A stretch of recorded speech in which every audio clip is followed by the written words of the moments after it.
Very good afternoon. Thank you very much for joining us at today's webinar. We're delighted to have such a high audience with us today. We're reaching 100 people, which is remarkable. Thank you all very much for your interest.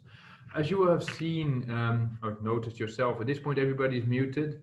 That's for the sake of progress. What we do is we have muted all the participants here. If you have a question for our esteemed panel, please indicate it in the chat, and then we'll make sure that that question is raised during the Q&A session at the end of the four presentations. Now, today we have 4 officials of the OECD with us today, which is remarkable. We have Vincent Koen, a senior official. We have Christophe André, senior economist, Jinwoan, economist, as well as Mathilde, also economist. And obviously, why we're doing this session today is because the OECD just released its survey, biannual survey on the green economy. And this has been, it just came out, and it has really provided some helpful insights. And to take us through those insights, we have today's panel. Now, everybody knows me, but for the sake of convenience, if you cannot read my name, I'm Sven-Erik Batenburg. I'm Director of Legal and International Affairs at the ECCK, and I'll be moderating today's event. Without much further ado, I would like to ask Vincent to take us into the webinar and to explain the background and some activities that you have recently done related to this survey. Vincent?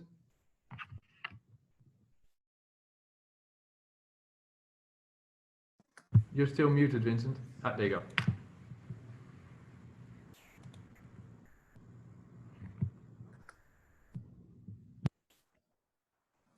Well, good afternoon to everybody, and thank you very much, Sven. I tried to share my screen. I hope it's visible. Can you confirm, Sven? Yes, it is. Thank you.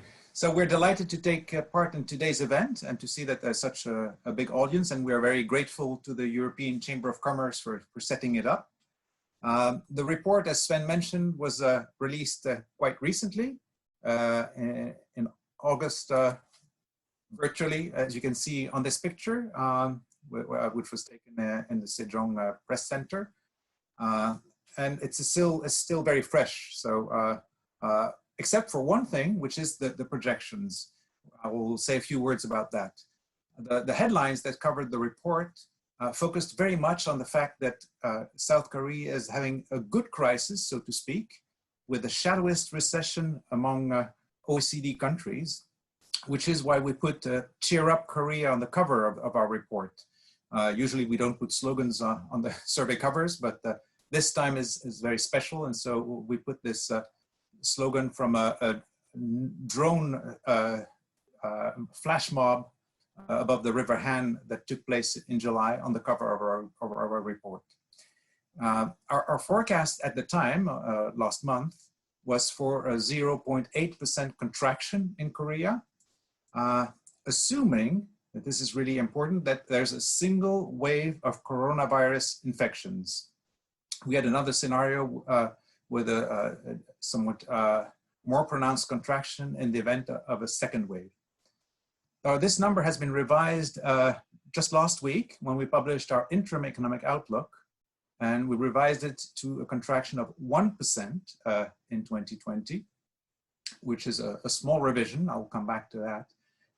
And it reflects the fact that Korea in the third quarter has experienced a resurgence of infections, a small one compared to what we are seeing in Europe, but nonetheless with real effects, the effects of the measures taken to contain it. Of course, the fourth supplementary budget, which may be passed very soon, will offset some of the impact of this resurgence, but it will mainly have an impact on the fourth quarter and therefore on the year average growth in 2021, more than on the year average growth in 2020. I would like to underscore that this revision from minus 0.8 to -1 is very tiny. It's well within the bounds of our usual measurement errors. And these measurement errors are particularly big this year in all countries where the national accounts are much harder to estimate. And we have published much bigger revisions for a number of other economies. Just look at our US numbers, where we revised the US up quite significantly because we overshot on the downside for Q2.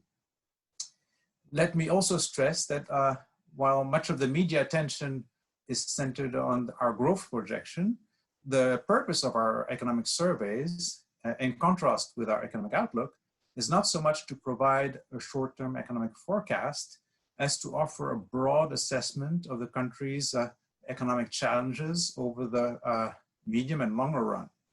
And so we have two thematic chapters this time in the report. One about labor market issues in the context of a rapidly aging society, and the other one on digitalization, where Korea, of course, is a front runner in many areas, but also exhibits some important gaps. So Christophe André, the head of the Korea-Sweden desk, will present the first part of the report. And then Jinwoan Beom, our Korean secondee from the Ministry of Economy and Finance, Finance and Economy, will discuss Korea's labor market challenges. And then last but not least, Mathilde will talk about how digitalization has served Korea well in the context of the COVID-19 crisis, and how the country can leverage the strengths it has and remedy the shortcomings it also exhibits. So I pass it on to you, Christophe, and I stop sharing my screen. Thank you, Vincent. Just let me share my screen.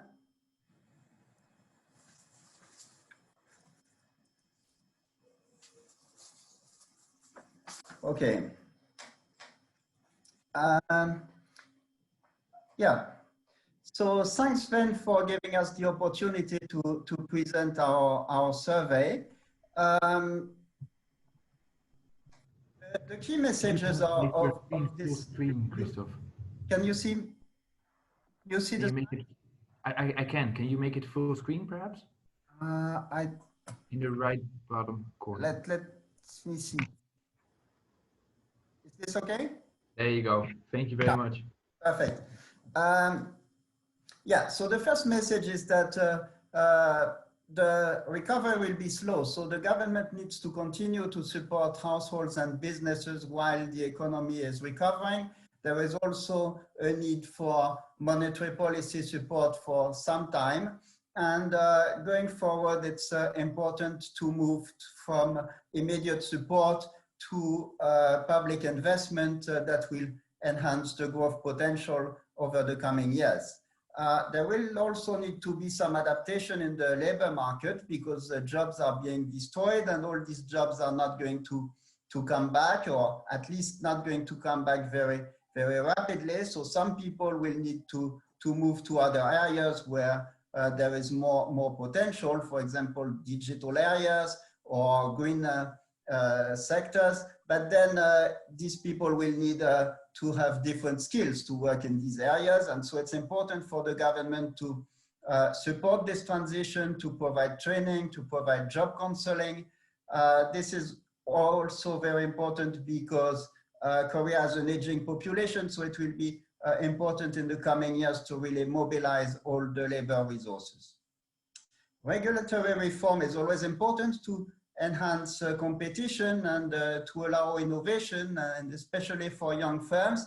It's even more important now that we have a lot of changes with the digital development that has been accelerated by the COVID pandemic. You can think of telemedicine and more generally all online services. So it's really important that the regulatory environment is allowing these developments while also preserving safety and privacy, etc. So this is the key messages. And now looking at the macroeconomic situation, Vincent has already talked about our forecast, which is minus 1% for this year for GDP. This compares to a world economy projection, which is minus 4.5. So as Vincent said, this is very uncertain, but what is pretty clear is that Korea is doing better than the others. Unemployment, we've seen a fall of 1% in employment year on year, which is already a quite big number, but compared to other countries, again, Korea is doing pretty well. Japan is more or less at the same level, Germany too, but Germany and other European countries, they had very strong state-sponsored job retention schemes that helped damp the fall in employment. In countries where you don't have these types of schemes, like Canada and the United States, you see a much bigger contraction. Even now, year on year, we are still at -6, -7%. So a very big fall in employment. The reason why Korea is doing better is that it has been able to control the spread of the pandemic without full lockdowns. And if you look at this indicator, which is provided by Google, and they look at people going to restaurants and shopping centers, etc.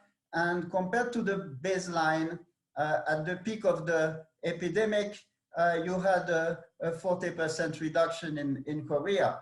But in European countries like France, Germany, Italy, where you had lockdowns, then the fall was about 90%. And of course, this has a big impact on the economy. As you can see, the situation is a bit less good with the latest data from September 11th compared to the situation in end July because of this resurgence of the pandemic, but it seems that now it's coming under control again. Given the dual nature of the Korean labor market, the non-regular workers are really hit badly by the crisis. We've seen a contraction in employment in wholesale and retail trade, in accommodation and food, and there are a lot of non-regular workers there. So the employment for temporary employees, daily workers, self-employed is declining a lot, which also prompted the government to have strong measures to support these people. Monetary policy is accommodative. Here I show the policy rate, which has been lowered to 0.5. There are a number of other measures by the Bank of Korea to stabilize markets, to provide liquidity. This is very important. With the rate at 0.5, it's difficult to go much further. In case there would be a much bigger recession, perhaps the Bank of Korea could consider unconventional measures. But for the moment, the scope for monetary policy to support the economy is relatively limited.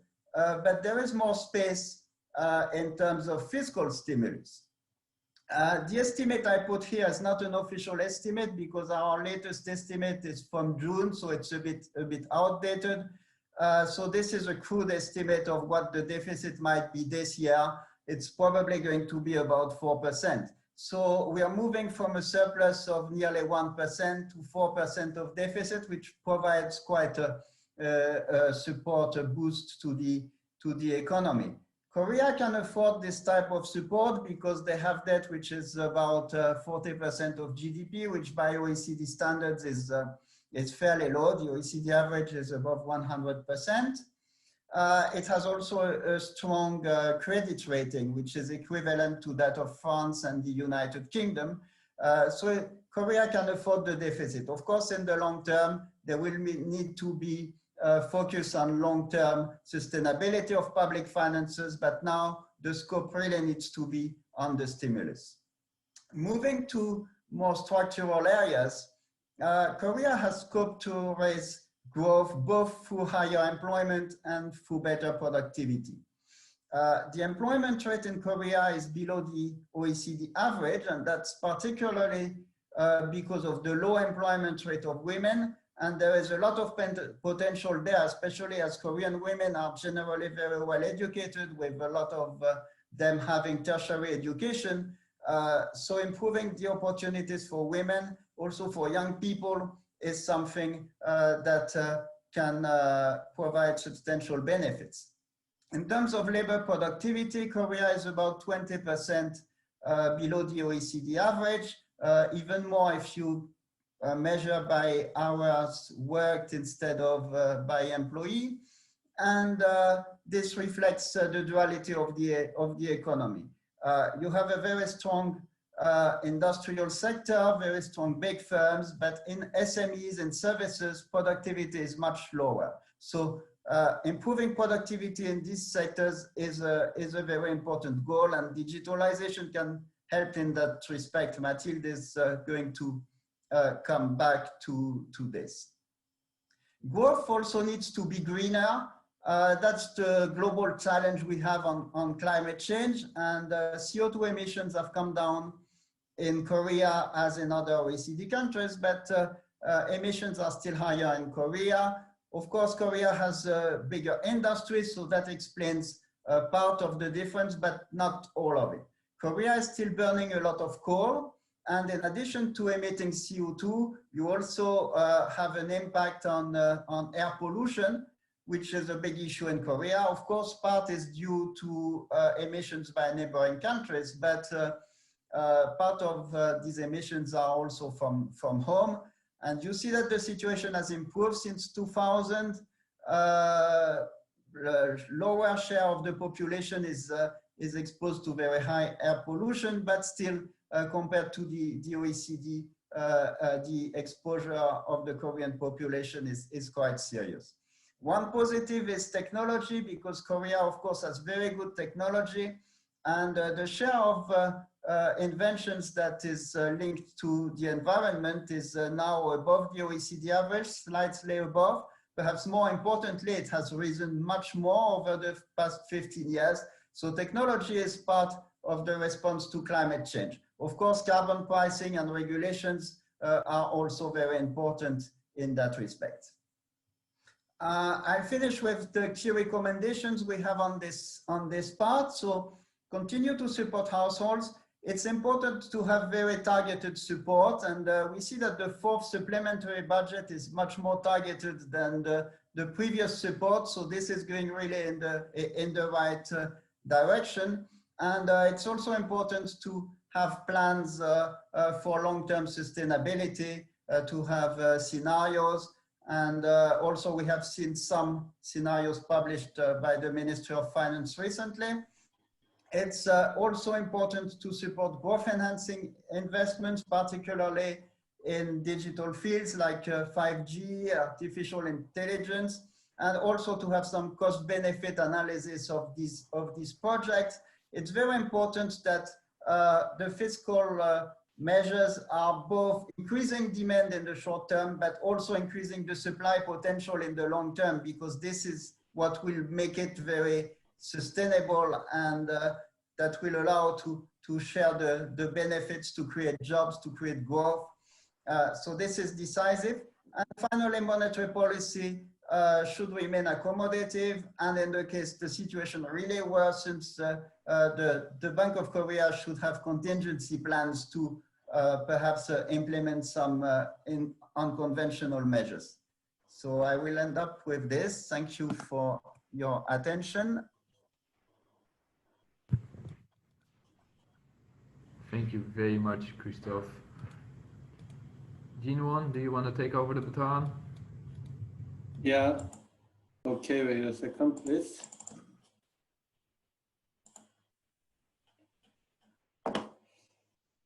Thanks for having me. Nice to meet you, all of you. My name is Beom, and I am presenting on the aging issue in South Korea to all of you. First of all, I will explain the main characteristics of the Korean labor market. After that, I will explain some policy implications and recommendations regarding the aging issues. Korea has the fastest aging population. Korea's birth rate has fallen around 1, the lowest level in OECD. Aging is a more acute challenge than any other country. As you can see, the old age dependency ratio is expected to become the top of the OECD in 2060. This rapid aging trend would cause low economic growth, generate risk of inequality, and increase public debt sharply. However, aging can also provide opportunity for business producing goods and services demanded by old people.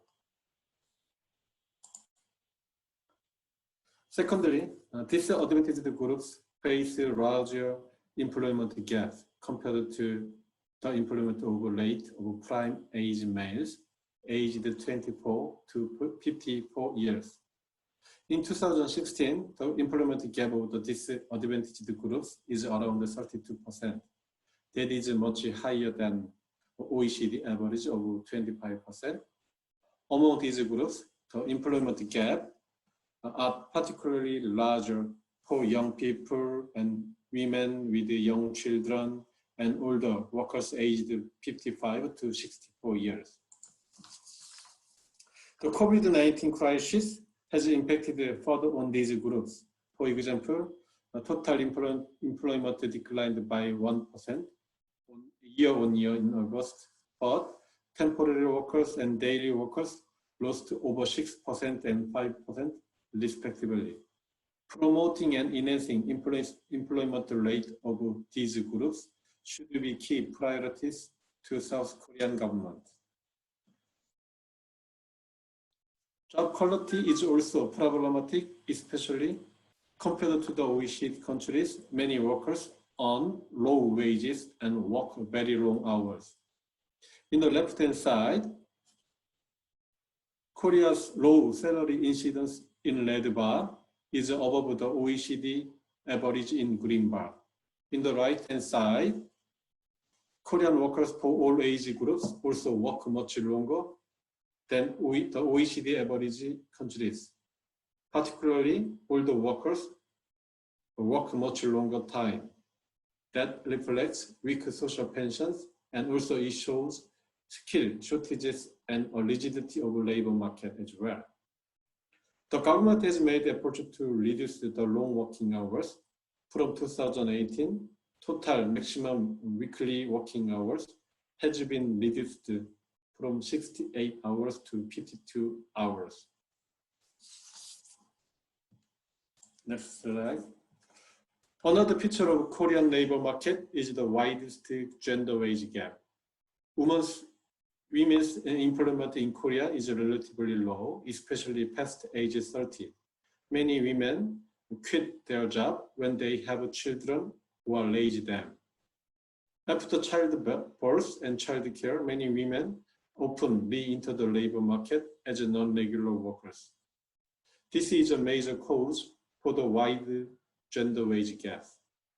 As you can see, the red bar, the Korea's gender wage gap is around 34%, which is almost 3 times more than the OECD average.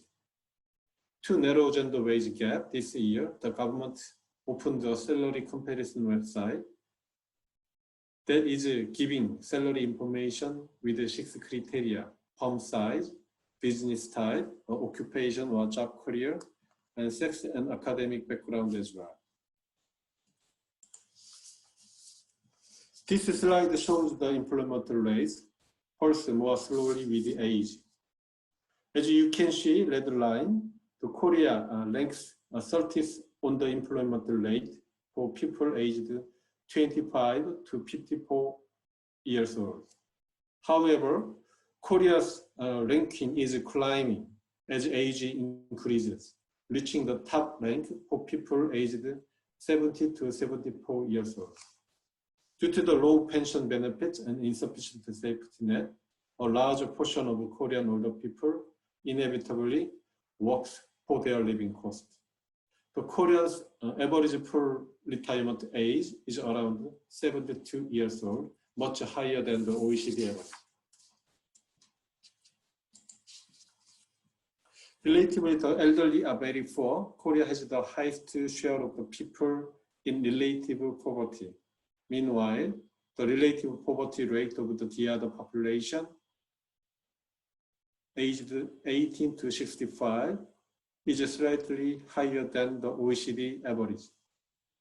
The National Pension Scheme, introduced in 1988, became quasi-universal in just 1999.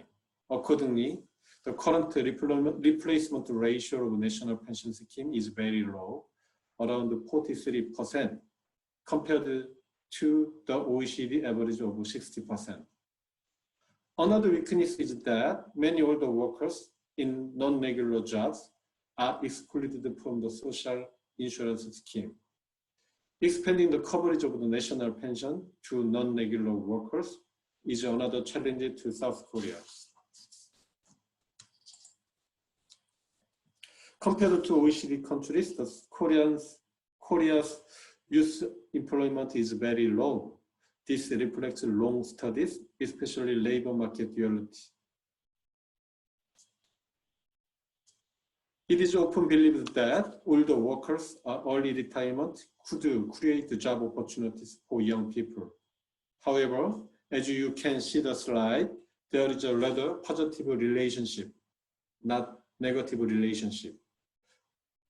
This positive correlation can be interpreted that two generations of older generation and young generation tend to complement, not substitute, because youth workers and older workers have different skills and experience.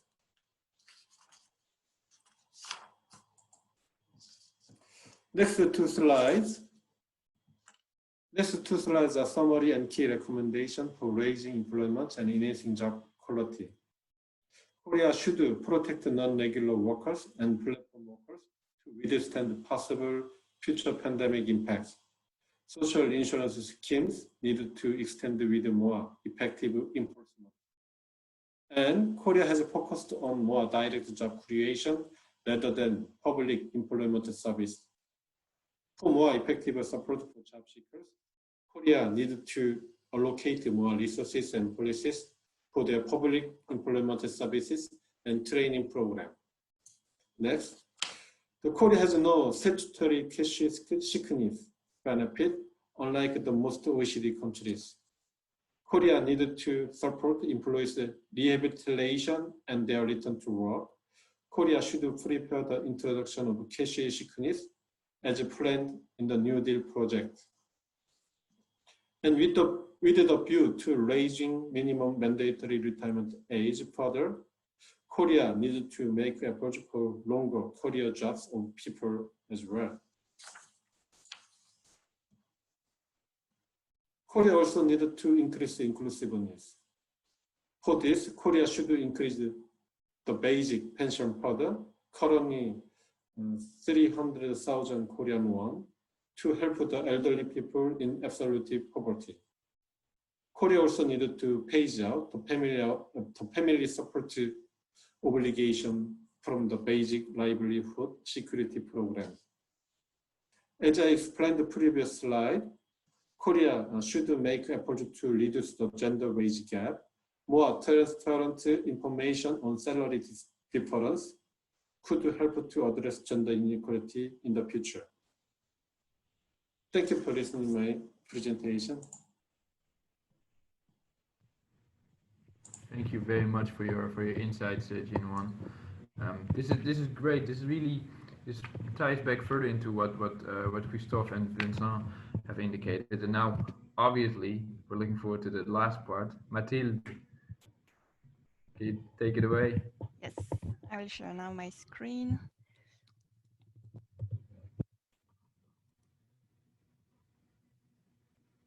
Is it full screen, the PowerPoint?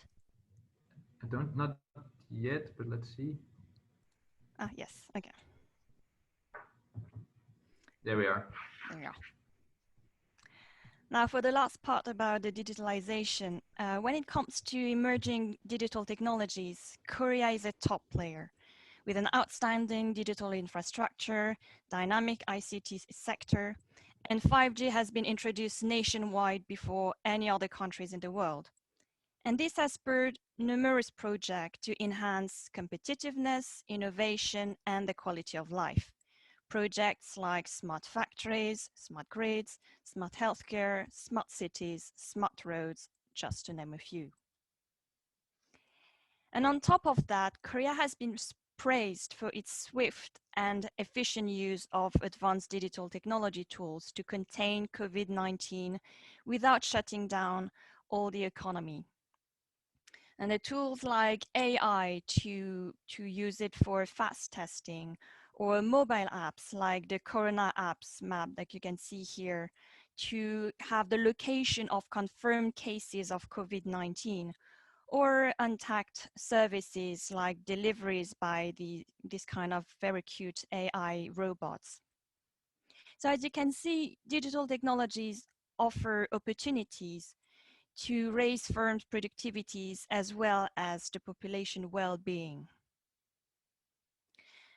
But the problem is, as you've seen with a graph previously shown by Christophe, Korea economy-wide productivity is far below the OECD average, because low productivity sectors like trade, transportation, accommodation, and catering, which, oops, sorry, I think I notice now there's a graph that is missing.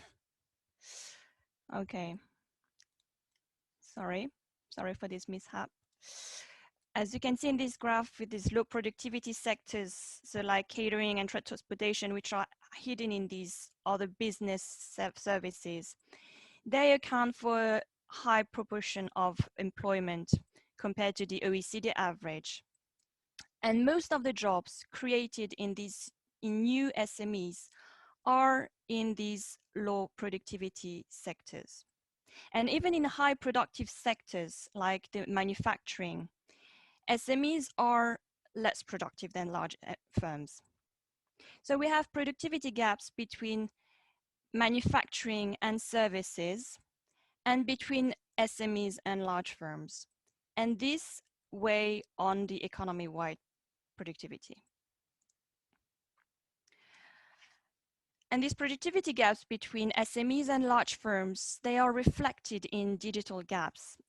There are gaps between SMEs and large firms in other OECD countries too, but the gap is higher in Korea because SMEs face obstacles to the adoption of advanced technologies like cloud computing or big data because of the lack of innovation, the lack of information and funds, the lack of skilled workers, and low access to training. And there's also a digital gaps between generation, and it is the highest among OECD countries. So as you can see on this graph, it's the share of adults with limited or no digital skills. And you can see that for the young generation, it's one of the lowest among OECD, while it's almost 100% for senior generations. So the older generations, they often lack digital skills as well as basic skills to participate in diversified and sophisticated online activities like online banking, online learning, online purchasing. And in an aging and increasingly digitalized society, this is a problem because it exacerbates well-being inequalities because part of the population is left behind. In terms of training now, among OECD countries, workers in the highly digital intensive sectors, they are more likely to receive formal firm-based training than in other sectors. But Korea has scope to increase firm-based training because even in these highly digital intensive sectors, well, the training is still relatively low compared to the OECD front runners. And in the case of SMEs, there are even two issues compared to larger firms, which are the lack of access to training and the low quality of training. Now, in terms of regulation for product and services market remains stringent. So as you can see in this graph, Korea is represented by the red bars and the OECD average as the green squares. And these stringent regulation, they hold back innovation and new business models, as well as competition and productivity growth. But Korea found a solution by introducing regulatory sandboxes and regulatory free zones to allow firms in new technology and new industries to test their products and business models without being subject to all existing legal requirements. And there's even a great example of this temporary lifting of the ban on telemedicine during the COVID-19 outbreak to illustrate the potential benefits of timely review of regulations. Finally, ensuring trust in digital technology is key to promote their adoption and diffusion among individual users and among firms. And the government can lead by example. E-government can encourage firms to adopt digital technologies by exploiting synergies between digitalization in the public sector and in the private sector, and hence increase their productivity. And the great news is that Korea performs well in this regard, as they are ranking second in this e-government indicator from the UN. Now, in terms of key recommendation, our survey highlights recommendation focusing on three main areas. First, the regulations. Korea should use regulatory sandboxes to identify excessive regulation and revise or abolish it, and facilitate telemedicine as long as it is compatible, of course, with preserving patient safety and the quality of care. Second, in terms of subsidies to SMEs. For now, the extensive government R&D support still largely prop up low productivity companies, and scale-up success is limited. So subsidies to SMEs should focus more on promoting growth and boosting innovation and productivity. And one of the solutions is to provide SME in manufacturing as well as in services with innovation vouchers that can be used to commission R&D and studies on potential for new technology introduction. And this will also help developing innovation network, which are limited in Korea. And third, the skills. Provide more basic ICT courses to SME employees and older workers, and as well as reduce training costs to SMEs, and provide targeted adult learning programs to SME managers. Thank you for your attention. Thank you very much, Mathilde. I think that really nicely completes the puzzle here. Everybody very well presented. I did see already that there was a question that came in from the audience, so let me directly raise that. Self-employed, there's another one, sorry, let me move up. Self-employed small businesses are being hardest hit in the COVID-19 crisis, with some estimates indicating that 60% of small self-employed businesses have closed. What are your recommendations to support this part of the economy that has now been lost?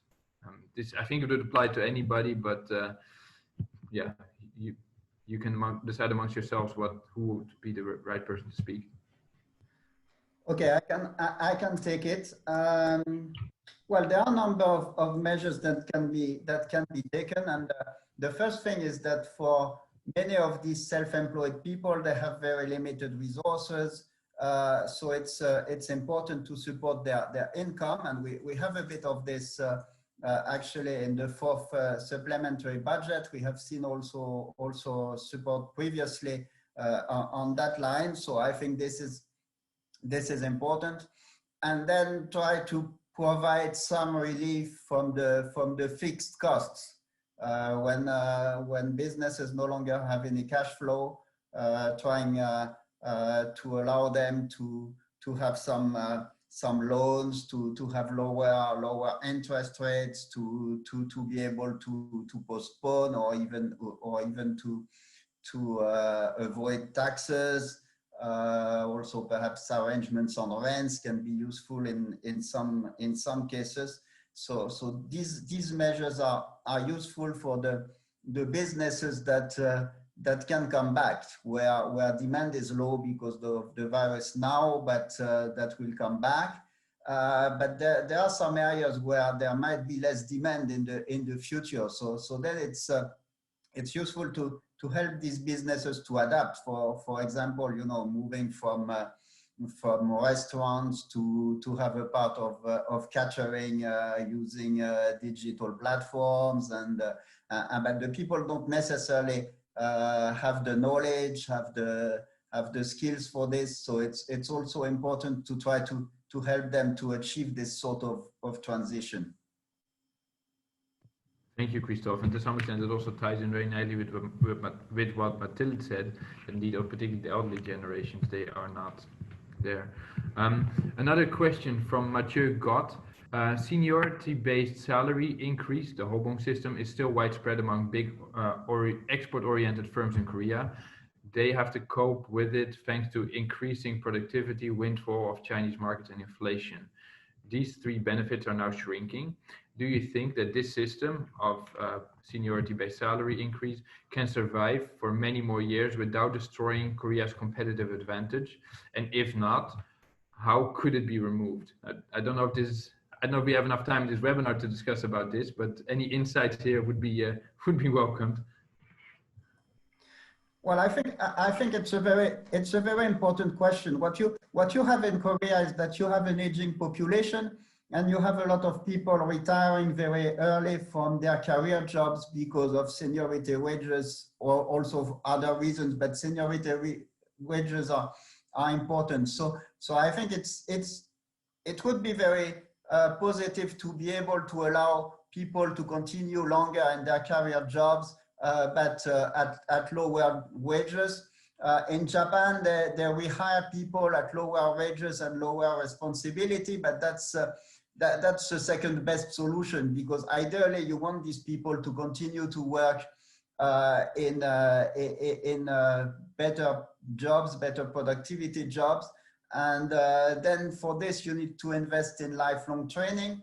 And I think, what would be good is to really try to have negotiations between the workers, the trade unions, the employers, to try to get a sort of deal where people would work longer for lower wages, but still it would be wages that would be better than when they go to a non-regular job afterwards. So I think this is a big challenge for Korea. Singapore has done a bit like Japan with rehiring people, but also invested a lot of training in older workers. So perhaps that's also a way to follow. That's actually a very interesting point you're making there.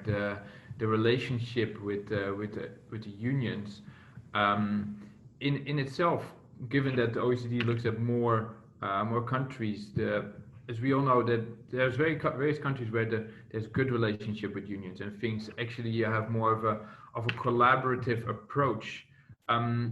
This is, I think, I said, a bigger discussion. Do you have some ideas on which countries Korea should benchmark, or some initiatives that perhaps could be launched to enhance the collaboration between the unions and the employers? Well, the other country I'm working on is Sweden, and Sweden is quite an obvious example of good cooperation between trade unions and companies, and actually it has not hampered the competitiveness of Sweden. On the contrary, and you have very few strikes, and you have a very competitive economy, and also with the help of social safety nets, you have a protection for workers. So I think this is a good model to follow. Of course, you're not going to get to the same level immediately. It's a long history, but I think it's it's a good example. You've got also some areas where they have closed some industries and they found ways to try to create new activities, etc. With also the involvement of the state. I think that, you know, there is a need to reinforce also the social safety net in Korea, reinforce employment insurance and compliance with employment insurance. So I think you need everyone to discuss about this, and everyone has to make compromises as happens in Sweden. And I think in the end, everyone can gain. I think that's the main idea. You know, you need to think that everyone can gain from an agreement. It's not a zero-sum game.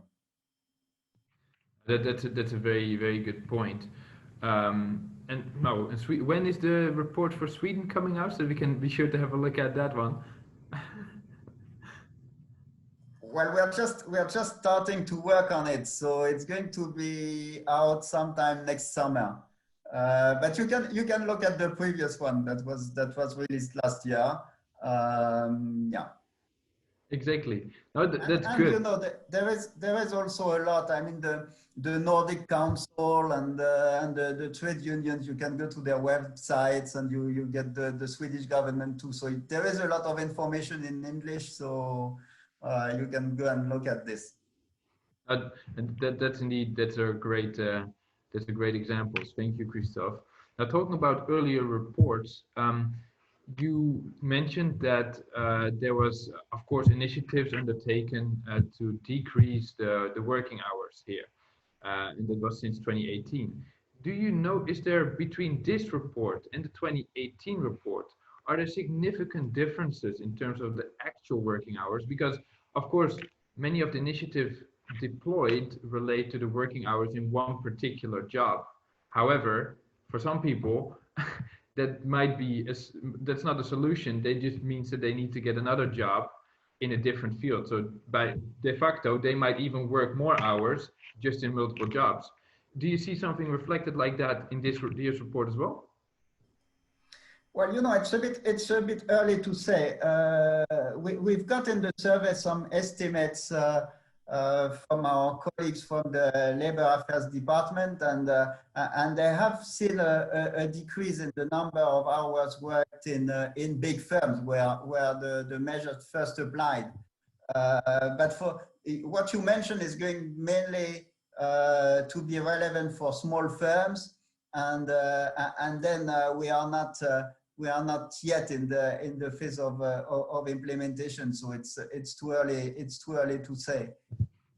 Okay, so that's even more reason to make sure that this biannual report is on our radar, and definitely that we also have you guys over in 2 years. But before that, we still have more questions here. We also have a question by Elizabeth. Let me just draw it up here. She indicated that Mathilde talked about regulatory barriers to competition. Do the regulatory barriers in Korea also include excessive employment regulations, or do you feel that it's mostly related to other segments? So as you've underlined, Korea has very stringent regulations a bit everywhere, not just product and services, but also employment. But our chapter was more about barriers to innovation and hence put more on product and services.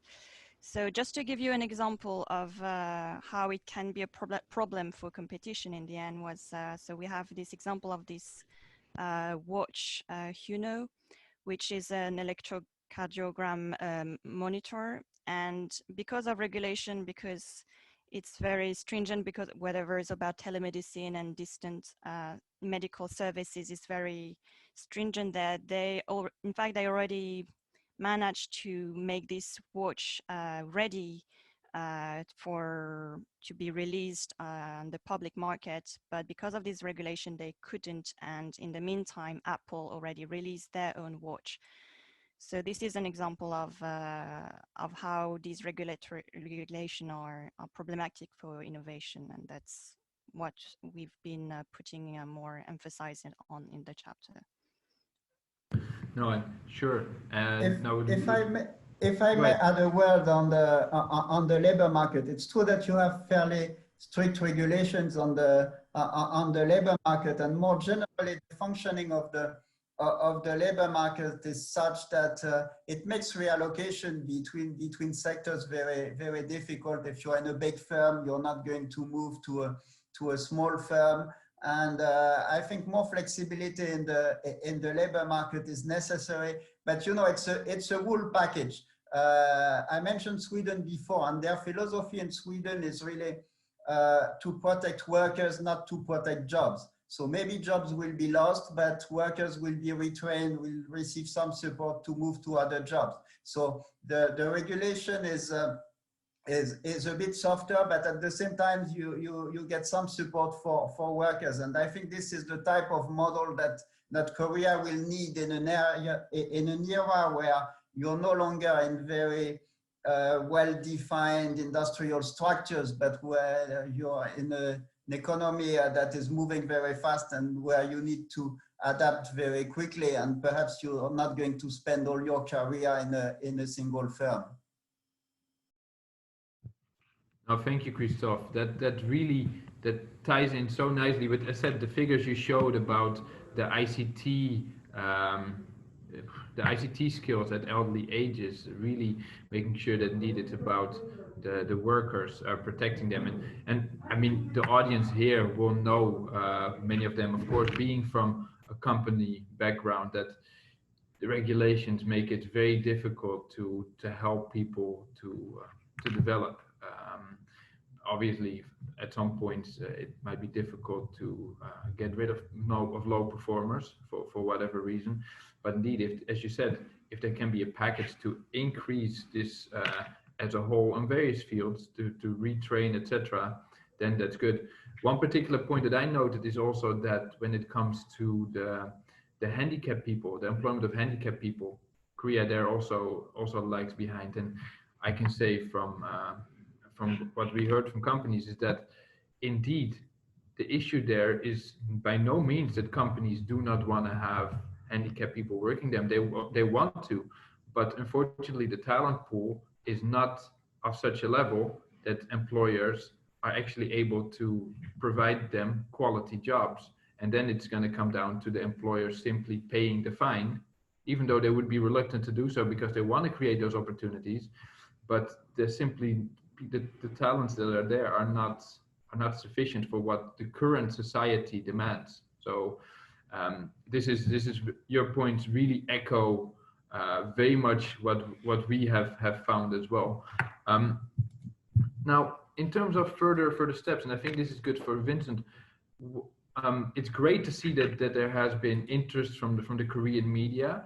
How would this further be taken? Are there any further steps for the Korean government to take this on board, to make some decisions, or anything further that you can see that the survey is taken on board or developments made? Well, I think the survey underlines that the New Deal in its green and its digital pillars very much is in line with the kind of recommendations that we formulate. But our recommendations are fairly high-level recommendations usually. And then the devil is in the details. So we have yet to see specifically how effectively all these resources will be deployed and what exactly the fine print is of all the measures that will be taken. I realize some of the measures are controversial that are currently in the pipeline. And we will come back to an assessment in the next survey 2 years down the road to see to what extent the government followed up or not on our recommendations in this report. But our recommendations are not granular enough to just say yes or no, the government followed. But the spirit is definitely in line with the spirit of what we advocate in the survey. The crisis is still unfolding, so it's very difficult to know what exactly will be needed this winter and subsequently. So far, Korea has been very agile and reactive and a front runner internationally. We expect that it will continue to handle this pandemic very effectively. And we're encouraged by the high frequency indicators. For example, the export numbers that came out this morning for the first 20 days of September were looking good, not quite as good as the numbers for the first 10 days, but these numbers are very volatile. But anyhow, I think Korea is really trying very actively to deal with this shock and its repercussions. It's a very open economy, so it's very difficult for Korea to handle this because it's so exposed. But to the extent it has levers domestically, it has deployed them quite effectively, and we think it will continue to do so. Maybe Christophe, you want to add something? Christophe is the real guru in our team. No, I think you said you said the main things. You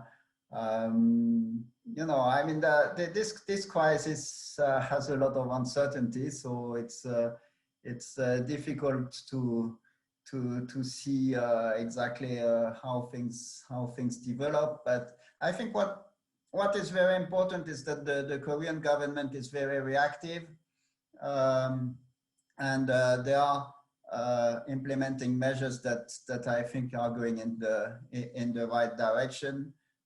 So as Vincent said, I mean, for the New Deal, there is a lot of uncertainty given related to the implementation. Whether these measures are really efficient or not will depend on the implementation, and we will follow this. But I think everything is going in the right direction, and the economic results are also showing that Korea is doing better. Is doing very well in containing the pandemic, which is the first requirement, but is also supporting the economy quite strongly. And we are seeing some positive developments in the areas where Korea is strong. For example, the export of semiconductors, even exports of cars are increasing.